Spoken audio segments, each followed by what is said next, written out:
Paulo Fonseca hid in bunker before 30-hour drive to escape Russia invasion.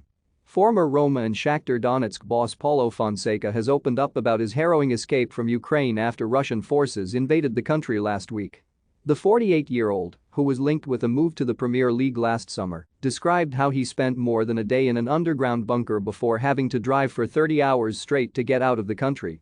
Fonseca and his family live in the Ukrainian capital of Kyiv, and when Vladimir Putin's army invaded they fled through neighboring Moldova, and it took them over 4 days to make it back to his native Portugal.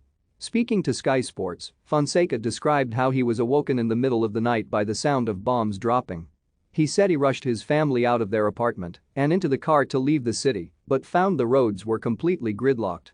It was impossible to leave Kyiv, he said. Fonseca was then contacted by Shakhtar sporting director Dario Srna, who suggested he head east to Donetsk to take shelter. Dario called me and said to come to the hotel owned by the president of Shakhtar. We moved to the hotel there and stayed in a bunker there overnight for 1.5 days overall, with the Brazilian players from Shakhtar and the technical team. I started to think the situation was only going to get worse, so we contacted the Portuguese embassy and they said tomorrow, we'll have a car and you can go. I decided to leave in the morning, the day after the car picked us up from the hotel, and we started a long trip to the border. It was dangerous, we traveled all day and night without stopping.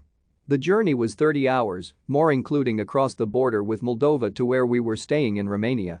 I saw many times the troops of Ukraine pass on the road, we stopped and listened to the alarms, many times, and there was a lot of traffic. We traveled with another family, a couple with a 6-month-old baby. In the end we arrived on the border and felt safe, which was the most important thing.